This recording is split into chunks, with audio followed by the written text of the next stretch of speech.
What is going on, guys? My name is Jay, and today I'm going to be bringing you a tutorial for the door that I built in my Let's Play, which was this one right here. As you can see, opens up like that, and it's completely hidden. So it's a pretty neat system, and I figured I'd do a tutorial for it because it was all underground and dark, so you couldn't really see properly when I did it in my Let's Play. Well, you could, but hopefully this will clear a few things up for you. And also, I'm hoping this is going to go up on Minecraft.net, so I figured I'd do a tutorial for that because they don't allow Let's Plays, and although I built it as a tutorial in my Let's Play, technically it was still a Let's Play. So I'm going to go into my test world now, and I'll see you when we're there. So yeah, guys, we're over here in my test world, and this is a stripped down version, and as you can see I haven't got this one on a reset timer, so it's button for open and button for close, and this is the workings of it, and I'm going to show you how to build it now. So let's find a nice piece of land somewhere. Yeah, here will do.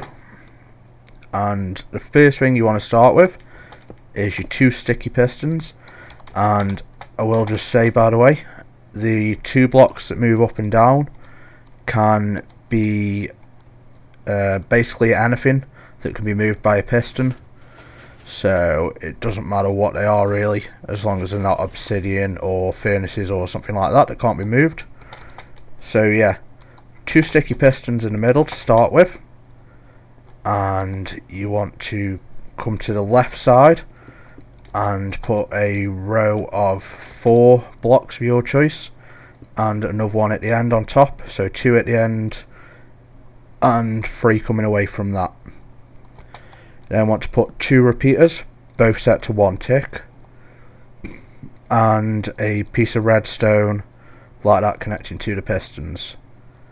You then want a repeater here, and I'm not sure what delay that will be on, so we'll leave that for a second, and a block here which will have a torch on the front of it, but I'm going to leave that for a second because actually I'll just put it on now anyway.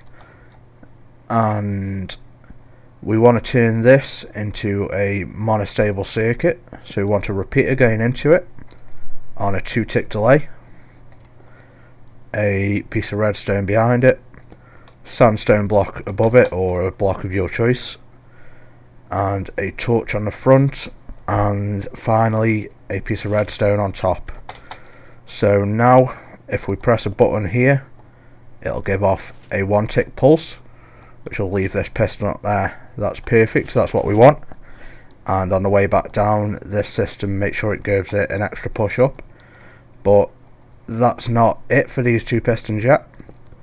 We want another 2 blocks in front of this output off the monostable circuit, a block in front of this repeater, another block on the corner of the L-shaped piece, and then another block with a 1 gap above what the repeater is going into, so basically above your second piston.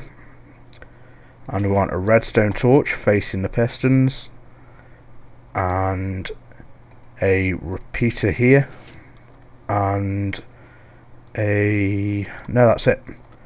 So now we need to set the delay, and I believe that this needs a 2 tick delay, and that should be it. So the way we test this is to put a block on top, and then it should get left 2 above where it is now. So that's perfect, it's 2 above where it is now, and then if we hit the button again, it should get pulled back down fully, but it didn't. So what I'm guessing is this is a 1 tick delay, not a 2 tick delay. So yeah, as you can see, it's working properly now. So that is a 1 tick delay, that repeater is. And we hit the button, blocks left 2 above, and that's the phone. 2 seconds. Sorry about that, I'm back. So yeah, like I was saying, it should get left 2 above, and then if we press this button again, it gets pulled back down in line with this top block. So that's the first bit of the system done, and as you can see, it wasn't that difficult, and it doesn't take too many resources, but it does take a few, so it's like sort of later into your world, but you know, it's a sacrifice you make for something that's nice and functional and looks good. So on the opposite side to these two repeaters, I'm just going to put a block here with a repeater facing into it, and that is just to remind me for later of what I want to do. So what we'll do now is, in line with this repeater, 2 blocks away from the piston and 1 above, we want a sticky piston facing in towards this sticky piston here. So if it was extended, it'd put a block on top of this sticky piston. So that's perfect. And we want to knock the block from underneath the piston and place another block down and put a redstone torch on it. So where this redstone torch is, and the repeater, bring 2 blocks away, and sorry, 1 block away on the opposite side of this torch, and have a set of blocks like that, and then put redstone with a repeater going into this block and a piece of dust on top. And then we want to set, I believe it's this one, to 2 ticks. So I'll just go and check that quickly. I'm pretty certain it is though.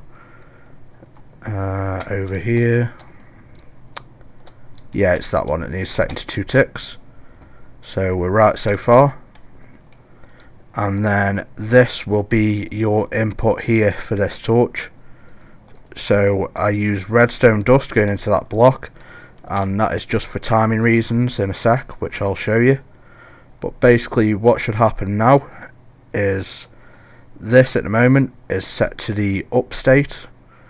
So what should happen is, this one would fire first, pull it back, this one would then go and pull it down, then this one would fire first and put the top block up, and then this one would fire and replace the bottom block. So now all we need to do is link these together, but if you've noticed, this one needs a on or off state and this one needs a pulse. So the way we deal with that is a T flip-flop connected to this. But one thing we want to put in first is a delay circuit. So what I do is one away from this block, one away from this torch, sorry, leave that redstone dust there and put a block here with a repeater going into it. So now that still works, you just want to check that. And then we have another repeater going into it from this side, and 2 more like that, and dust all around like so.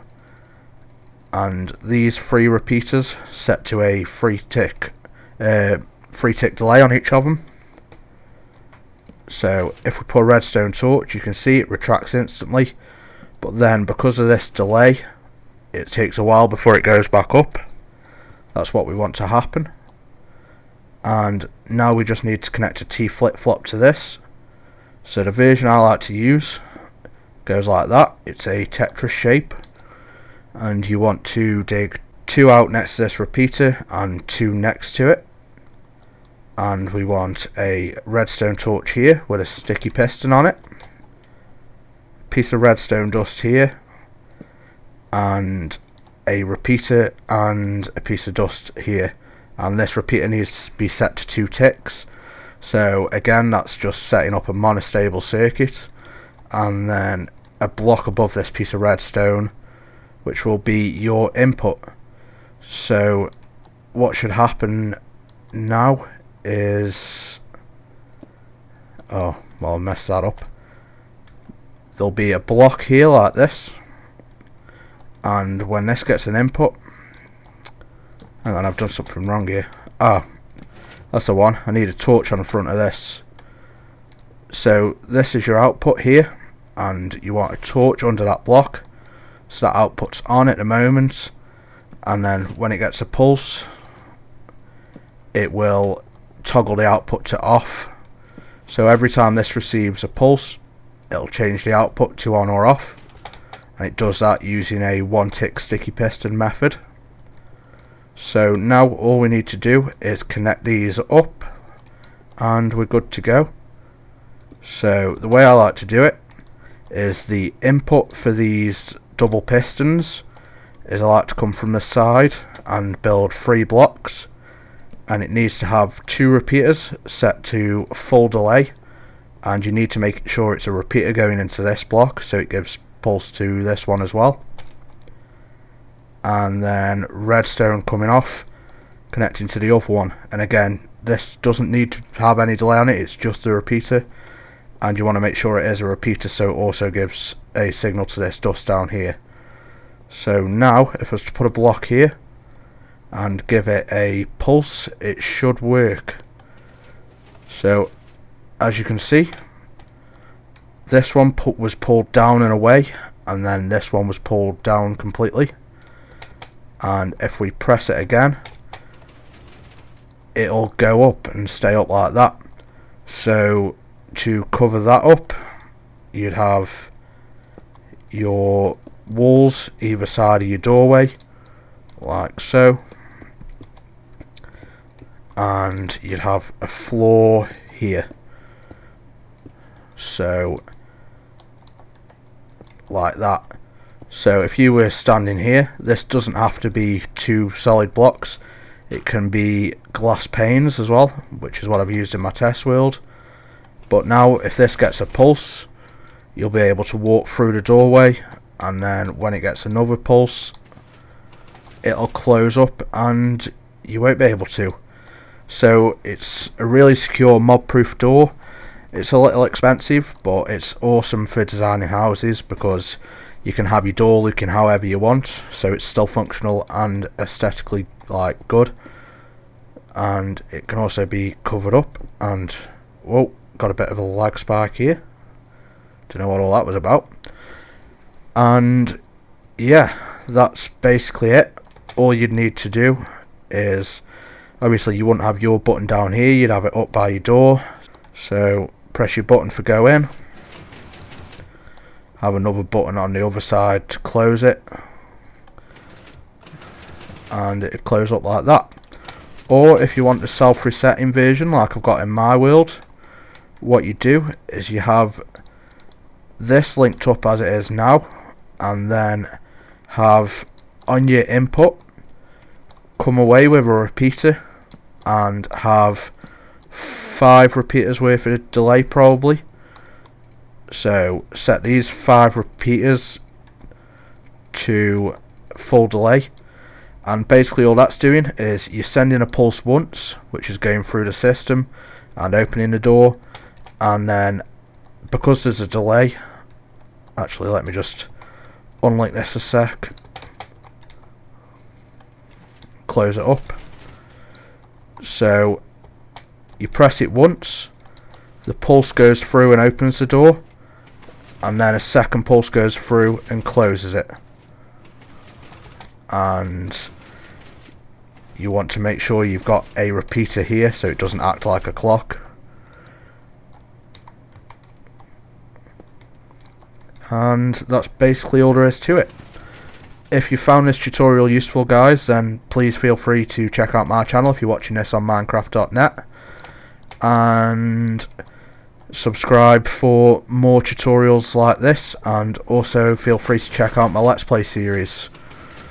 So thanks for watching, guys, and I'll see you later.